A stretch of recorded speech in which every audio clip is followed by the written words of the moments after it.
15 വർഷത്തെ ഇടവേളയ്ക്ക് ശേഷം അനിലക്കര അഡാട്ടേക്ക് മടങ്ങുകയാണ്. വീണ്ടും ഒരു പഞ്ചായത്ത് തെരഞ്ഞെടുപ്പ് പോരാട്ടത്തിന് വേണ്ടി 10 വർഷം കൊണ്ട് അഡാട്ടിനെ വലിയ രീതിയിൽ ഉന്നതിയിലെത്തിക്കാൻ കഴിഞ്ഞുവെന്ന ആത്മവിശ്വാസമാണ് വീണ്ടും തിരിച്ചുപോക്കിന് അനിലക്കരയെ ഇടയാക്കിയിരിക്കുന്നത്. അനിലക്കര തന്നെ നമ്മോടൊപ്പം ചേരുന്നു. ഇത്തരമൊരു തിരിച്ചുപോക്കിൻ്റെ അടിസ്ഥാനം എന്താ? അല്ല, ഞാൻ നേരത്തെ പറഞ്ഞല്ലോ, എൻ്റെ രാഷ്ട്രീയ ജീവിതം എന്ന് പറയുന്നത് അഡാട്ടുമായി ചേർന്ന് നിൽക്കുന്നതാണ്. MLA ആയ സമയത്ത് എനിക്ക് വേണ്ട രീതിയിൽ അഡാട്ടിനെ നയിസ് ചെയ്യാൻ കഴിഞ്ഞില്ല എന്നൊരു കുറ്റബോധം എൻ്റെ മനസ്സിനകത്തുണ്ട്. എൻ്റെ പരാജയം അത് ഒരു തിരിച്ചറിവിലേക്ക് കൊണ്ടെത്തിച്ചു.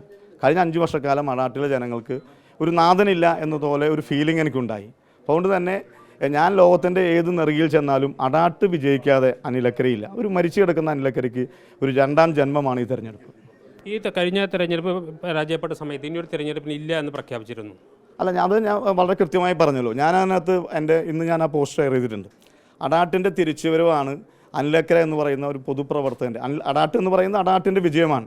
അനിലക്കര എന്ന് പറയുന്ന ഒരു പൊതുപ്രവർത്തകൻ്റെ രാഷ്ട്രീയ ജീവിതത്തിൻ്റെ തുടക്കം എന്ന് പറയുന്നത് അഡാട്ട് വിജയിക്കുക എന്ന് തന്നെയാണ് അതിനകത്തൊരു മറുപടി എന്ന് പറയുന്നത്. പഴയ അഡാട്ടല്ല ഇപ്പോഴത്തെ അഡാട്ട്. രാഷ്ട്രീയം തന്നെ മാറിയിരിക്കുന്നു. BJP വളർന്നിരിക്കുന്നു. അത് ശരിയാണ്. ഞാൻ അഡാട്ട് പഞ്ചായത്ത് പ്രസിഡൻ്റായിരിക്കുന്ന സമയത്ത് ഞാൻ വിവാഹം കഴിച്ചിട്ടുണ്ടായിരുന്നില്ല. ഇപ്പോൾ എനിക്ക് 2 മക്കളുണ്ട്, ഒരു ഭാര്യയുണ്ട്. പഴയ അഡാട്ടല്ല, ഈ 2 ആൾക്കും വോട്ടവകാശം എന്ന രീതിയിലേക്ക് മാറിയ, ഞാനതാ പറയുന്നത്. എൻ്റെ 2 മക്കൾക്കും ഒരു മകൻ +2 കഴിഞ്ഞു. ആദ്യം അഡാട്ട് മാത്രമായിരുന്നു ഭാര്യ. ഇപ്പം ഭാര്യയുണ്ട്, മക്കളുണ്ട്. അതിപ്പോൾ ഈ പ്രവർത്തനത്തിൽ പ്രശ്നം വരുമോ? അത് അല്ലല്ല, ഞാൻ പറഞ്ഞതാണ്. ഞാൻ പഞ്ചായത്ത് പ്രസിഡൻ്റായ സമയത്ത് ഞാൻ സെൻറ് തോമസ് കോളേജിൽ ഡിഗ്രിക്ക് പഠിക്കുമ്പോഴാണ് പ്രസിഡൻ്റായിരുന്നു.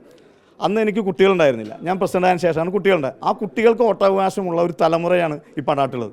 ആ തലമുറയാണ് ഞാൻ ഐഡൻറ്റിഫൈ ചെയ്യാൻ പോകുന്നത്. അനിലക്കരയെ ഏറ്റവും കൂടുതൽ ആരോപണം പൊതുവെ കേട്ടിരിക്കുന്നത് വീട് മുടക്കി, ലൈഫ് മിഷനുമായി ബന്ധപ്പെട്ട വീട് മുടക്കി എന്ന ആരോപണമാണ്. ഈ ആരോപണങ്ങൾ ഈ തെരഞ്ഞെടുപ്പിലേക്ക് തിരിച്ചു വരുമ്പോൾ ഉണ്ടാവും. നിരവധി രാഷ്ട്രീയ ആരോപണങ്ങൾ കേൾക്കാൻ തയ്യാറായിക്കൊണ്ടാണോ അനിലക്കര വരുന്നത്? അല്ല, എൻ്റെ രാഷ്ട്രീയ ജീവിതകാലത്ത് ഞാൻ എല്ലാ ആരോപണങ്ങളെയും അതിജീവിച്ച ആളാണ്. ഈ പറയുന്ന ലൈഫ് മിഷനുമായി ബന്ധപ്പെട്ട ഫ്ലാറ്റ് അഡാട്ട് ആദ്യമായി ഞാൻ പണിതാണ്. ആ ഫ്ലാറ്റിലെ ജനങ്ങളുടെ കയ്യിൽ നിന്ന് സംഭാവന വാങ്ങിയാണ് ഞാൻ നോമിനേഷൻ കൊടുക്കാൻ പോകുന്നത്. ഏതായാലും തൃശ്ശൂരിൽ ഒരു പുതിയ ചരിത്രം കുറിക്കുകയാണ്. ഒരു MLA ആയിരുന്ന ഒരാൾ പഞ്ചായത്ത് വാർഡിലേക്ക് വീണ്ടും മത്സരിക്കാനെത്തുന്ന ഒരു പുതുചരിത്രം കുറിക്കുകയാണ് തൃശ്ശൂരിൽ. അതും അഡാട്ട് എന്ന്, അതും അനിലക്കര. നമുക്ക് കാത്തിരുന്ന് കാണാം. Reporter Jason, Thrissur.